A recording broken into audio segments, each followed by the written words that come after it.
गाड़ियाँ अच्छी बना रहा है लेकिन सर्विस बिल्कुल जीरो है। अपनी कस्टमर सर्विस पे वो बिल्कुल भी ध्यान नहीं दे रहा है। सोच रहा हूँ इसमें आफ्टर मार्केट अच्छी सी जगह से कहीं सीएनजी फिटमेंट करा लूँ तो भाई रोड पे ऐसा दिखना है कि मैं भीड़ चाल से अलग चलूँ। फिर प्रोसेस तो लंबा सर्विस का होता है ना, आदमी सर्विस पे आता है, गाड़ी परेशान तो नहीं कर रही है, कुछ दिक्कत तो नहीं है गाड़ी में। 52 160 ये लास्ट खिंचती है, मतलब उससे ऊपर बिल्कुल ही नहीं जाएगी। ये रिकमेंड करूंगा अगर आपकी बिल्कुल ही कम रनिंग है तो ले लो, इतना आप ड्राइविंग एंथुसियास्ट नहीं हो तो आप ले सकते हो इसको। लेकिन उसका इंजन बड़ा है बस गाड़ी का, वो है भेड़ चाल वाली गाड़ी। मतलब कि इस रेंज में इतनी बेस्ट गाड़ी मिलना इम्पॉसिबल है भाई।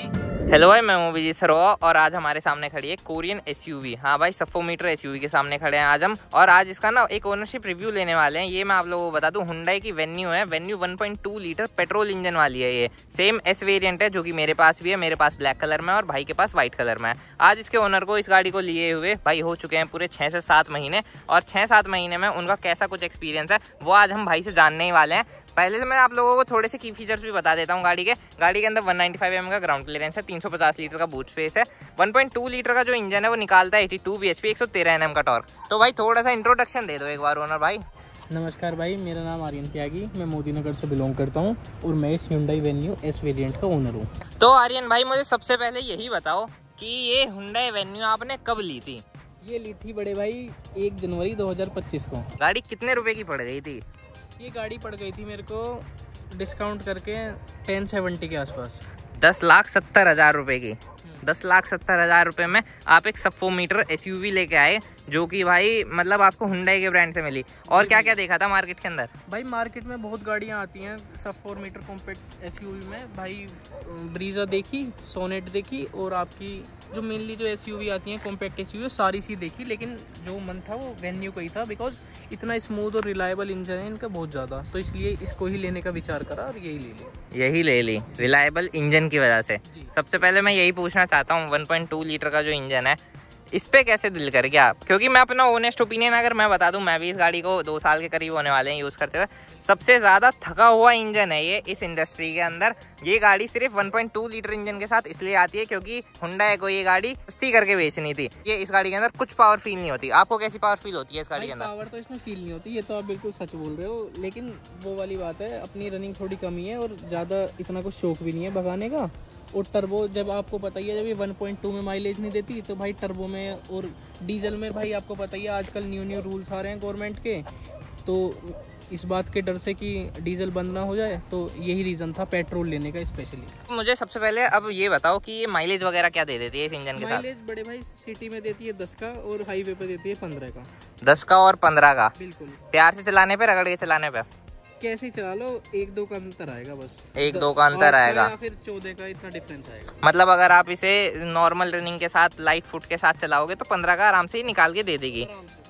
और भाई मतलब इंजन वगैरह जैसे कि इसका इतना हल्का है। हाँ। आपने इसके कंपटीशन में ब्रेजा वगैरह देखी होगी? देखी है। 1.5 लीटर का इंजन आता है। हाँ है। फिर भाई उसका इंजन बड़ा है बस गाड़ी का, वो है भेड़ चाल वाली गाड़ी।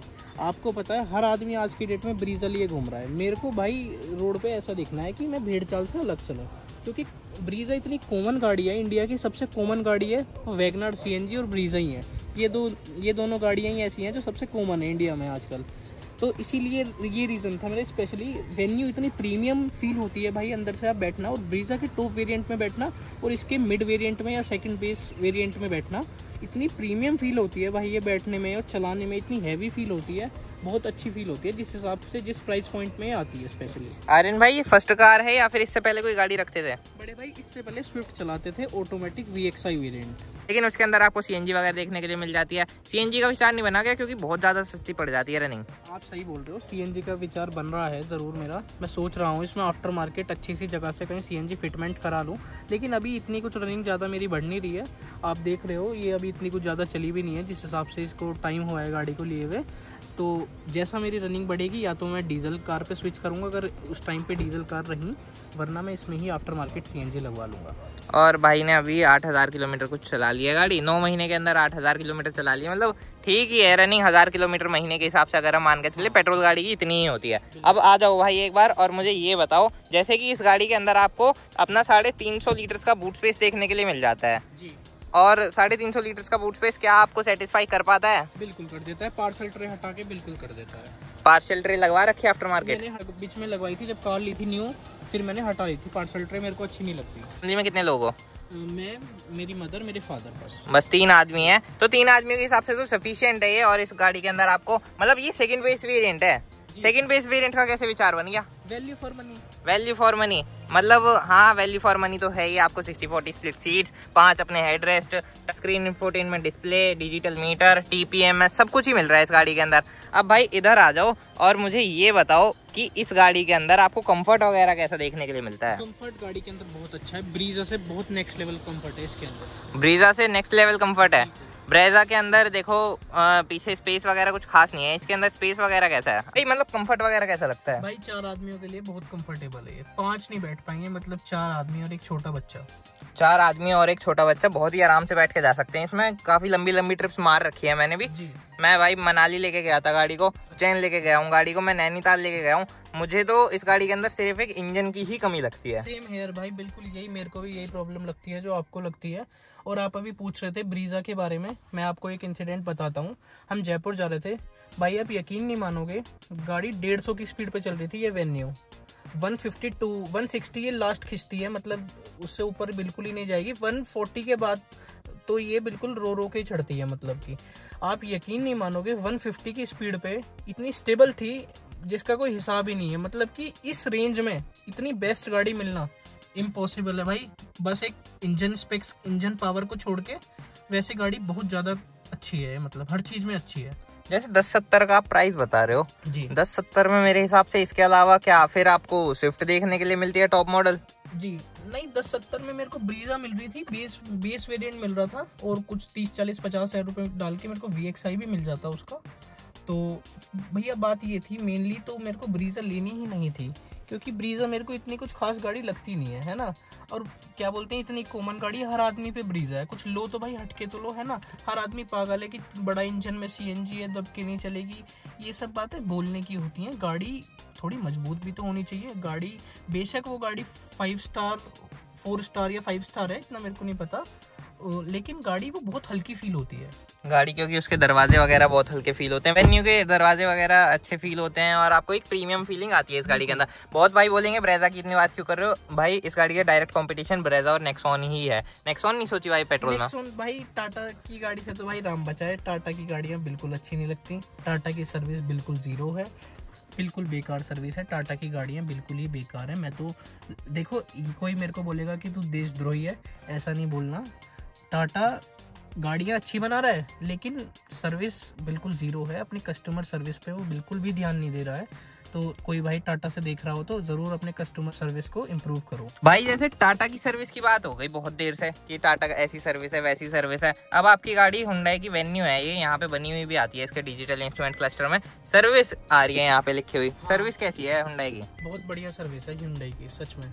मतलब फील है सच्ची में प्रीमियम फील होता है कि कस्टमर की वैल्यू कैसे करते हैं, वो हुंडई से सीखनी चाहिए आदमी। कोरियंस ने मतलब बढ़िया ट्रेनिंग दे रखी है इन लोगों को। हुंडई ने बढ़िया कब्जा कर रखा है अपने इंडियन मार्केट पे। और सर्विस वगैरह का एक्सपीरियंस, क्योंकि सेल्स में तो भाई हर गाड़ी बढ़िया है। अगर हम लेने चले जाए टाटा की कोई सी भी गाड़ी ले लो, वो भी बहुत अच्छे से बिहेव करेंगे। भैया सेल्स तो 1-2 दिन का प्रोसेस होता है ना। फिर प्रोसेस तो लंबा सर्विस का होता है ना। आदमी सर्विस पे आता है, गाड़ी परेशान तो नहीं कर रही है, कुछ दिक्कत तो नहीं है गाड़ी में, तो मेनली तो सर्विस है ना गाड़ी की। परचेजिंग तो वो भी इम्पोर्टेंट है, लेकिन सबसे मेनली तो आदमी सर्विस इम्पोर्टेंट है ना कस्टमर के लिए, कि कैसा सर्विस एक्सपीरियंस मिल रहा है उसको। तो इसमें आपको हुंडई में बढ़िया लगता है? हाँ जी, बहुत। और वेटिंग वगैरह कितनी रहती है सर्विस में वेटिंग एज सच कुछ नहीं रहती है। मैं जहाँ से कराता हूँ अपने नियरेस्ट डीलरशिप से, वहाँ पे इतनी कुछ खास भीड़ नहीं रहती है, तो इसलिए कोई मतलब इतना कुछ सर्विस में टाइम नहीं लगता है होने में इसकी। मतलब बढ़िया है। हम ओवरऑल अगर हम बात करें हुंडई की सर्विस आपको अच्छी लगती है। अब आर्यन भाई मुझे ये बताओ, सेकंड बेस वेरिएंट लिया है, सेकंड बेस वेरिएंट में दुनिया भर के फीचर्स हैं। बिल्कुल। तो आपको ये फीचर्स वगैरह बढ़िया लगते हैं कि मतलब वो भाई क्योंकि तगड़ा से बहुत डिसेंट फीचर है, मतलब डिसेंट तो नहीं बोलूंगा, सॉरी, अच्छे फीचर्स हैं, बहुत अच्छे फीचर्स है प्राइस सेगमेंट के हिसाब से, क्योंकि सेकंड बेस वेरिएंट से आपको ये देखने के लिए मिल रहा है। एक बात मैं पूछना चाहूंगा, आपने जब ये S वेरिएंट लिया तब S प्लस आता था मार्केट के अंदर। हाँ जी। S प्लस में आपको सनरूफ देखने के लिए मिलती हाँ है, थोड़ा बहुत ही महंगा है इससे। 50,000 रुपए महंगा है भाई। तो मतलब वो लेने का मन नहीं किया कि सनरूफ ऐड हो जाएगा गाड़ी में? बड़े भाई आपको भी पता है आज की डेट में सनरूफ खोलना कोई इतना वो नहीं है सनरूफ। आपको पता है आजकल हर जगह तो हमारे देश में कंस्ट्रक्शन होती रहती है ना, कौन सनरूफ खोल रहा है।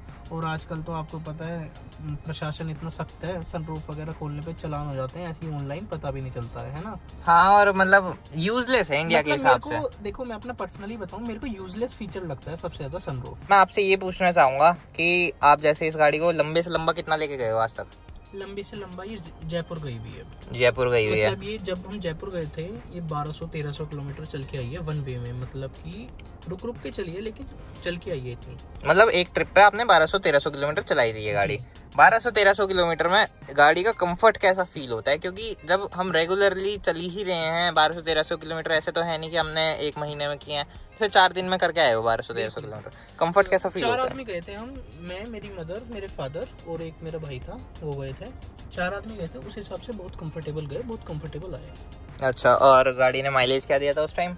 मैंने कैलकुलेट किया था क्योंकि मेरे को माइलेज वगैरह निकालने का बहुत ज़्यादा शौक रहता है कि मेरी गाड़ी कितना माइलेज दे रही है। 14 का एवरेज दिया था ओवरऑल, 13-14 का एक्सप्रेस वे के ऊपर जी। और उसमें लोकल रोड्स भी एडेड थे। लोकल रोड्स भी थे, हाँ। इसके म्यूजिक सिस्टम की क्वालिटी कैसी है? इन लोगों ने सेकंड बेस वेरिएंट से आपको 4 स्पीकर 2 ट्विटर तो दे रखे हैं। हाँ जी। तो आपको कैसे फील होते हैं? बहुत बढ़िया है, बहुत बढ़िया है। इसमें 75 तक की मैक्सिमम वॉल्यूम है। बिल्कुल। और 60 के बाद फटने लगते हैं, वो आपको भी पता है, हर गाड़ी के स्पीकर्स मतलब मैक्सिमम वॉल्यूम पे फटते ही हैं। मैक्सिमम पे चलाने भी नहीं चाहिए क्योंकि भाई company fitted in house speakers हैं। अगर गेट खुलवा के दिखाऊंगा ना तो पेपर कॉइल वाले स्पीकर निकलेंगे। और वो फटते ही फटते हैं ज्यादा वॉल्यूम पे। तो मतलब आपको इसके ठीक लगते हैं? मेरे हिसाब से डिसेंट है। हाँ, मेरे को तो सही लगते हैं, देखो। मतलब बढ़िया लगते हैं आपको? हाँ जी, सबका पॉइंट ऑफ व्यू अलग अलग होता है, मेरे को अच्छे लगते हैं। भाई इसका इंजन इतना स्मूथ है कि कभी कभी तो ऐसा होता है जैसे मैं गाड़ी को स्टार्ट कर देता हूँ तो दोबारा भी मेरे को, जैसे कभी मैं स्टार्ट करा हुआ है और मैंने आरपीएम नहीं देखा तो मैं दोबारा भी सेल्फ मार देता हूँ। क्लच इतना अल्ट्रा स्मूथ है इसका। और आप कोई सी भी मारुति की भी पेट्रोल गाड़ी चला लेना, मारुति से 1000 गुना अच्छा स्मूथ क्लच है इस गाड़ी का। और इंजन बहुत स्मूथ है। आप बोलते हो ना कि मारुति की गाड़ियाँ बहुत स्मूथ इंजन बनाते हैं, आप जो भाई ऐसा बात सोचते हैं और बोलते हैं, आप कभी Hyundai की पेट्रोल की गाड़ी या डीजल की गाड़ी चला के देखना, आप खुद ही आपको पता चल जाएगा। और दूसरी बात, मैं आपको एक बात बताना चाहता हूँ अपनी तरफ से इसके डिसएडवांटेजेस में।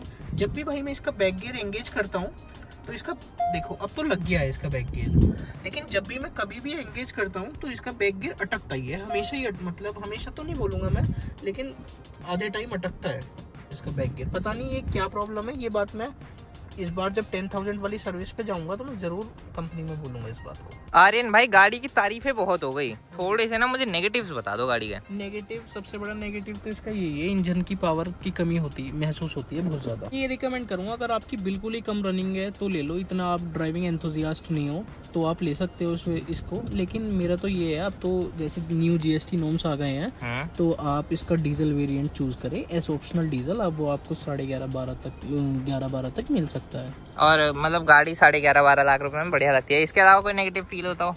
नहीं, मेरे को तो कोई नेगेटिव फील नहीं होता भाई। और मतलब पॉजिटिव तो है ही दुनिया भर के इस गाड़ी के अंदर। मतलब अगर कोई सब 4 मीटर SUV देख रहा है तो भाई वो इस गाड़ी को कंसीडर कर सकता है बहुत ही आराम से। आज तक ये गाड़ी सिर्फ अपने इंजन में ही मात खा रही थी। है भाई हमारी गवर्नमेंट को, क्योंकि हम लोगों ने अब GST के नॉर्म्स वगैरह अपने रिन्यू कर लिए हैं तो गाड़ी कहीं ना कहीं बहुत सस्ती पड़ चुकी है। जो लोग पहले बजट के इशू के चक्कर में वेन्यू लेना चाहते थे पर 1.2 लीटर इंजन ले लेते थे, अब वो डीजल आराम से ले सकते हैं, या फिर इसका टर्बो पेट्रोल ले सकते हैं। टर्बो पेट्रोल तो देखो मैं कहूंगा ही नहीं कभी भी किसी को, मैं भी नहीं करूंगा, क्योंकि जब ये नेचुरली एस्पिरेटेड इतना कुछ खास माइलेज नहीं देता तो टर्बो है वो तो बिल्कुल ही नहीं देगा। वो भाई आपको मैक्सिमम 5 से 6 की माइलेज देगा। बाकी भाई गाड़ी से पूरे संतुष्ट हो? बिल्कुल भाई, मैं तो संतुष्ट हूँ। मतलब किसी को रिकमेंड करोगे अगर मैं आज आपके पास 10 लाख रुपए लेके आऊँ अपनी जेब में, या फिर अपनी गाड़ी में अपना बैग वगैरह लेके 10 लाख रुपए लेके आऊँ, तो मुझे लेके चलोगे Hyundai के शोरूम पे? मैं आपसे ये बोलूंगा, मैंने कहा थोड़ा सा अपना बजट बढ़ा के आप जो है क्या बोलते हैं, क्योंकि अभिजीत भाई आप तो ड्राइविंग एंथुसियास्ट हो बहुत ज्यादा, मैं आपको बोलूंगा कि आप डीजल ले लीजिए इसका। डीजल ले लीजिए, डीजल में आपको माइलेज मिलेगा, डीजल में आपको एक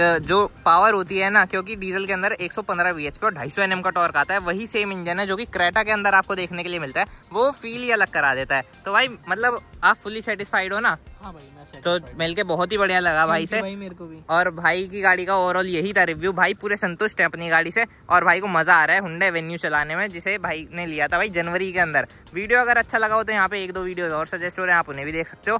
वेन्यू आपको कैसी लगी आप कमेंट सेक्शन के अंदर जरूर बताना, मैं हर कमेंट पढ़ रहा हूँ आपका। और भाई वीडियो देखने के लिए धन्यवाद, थैंक यू सो मच।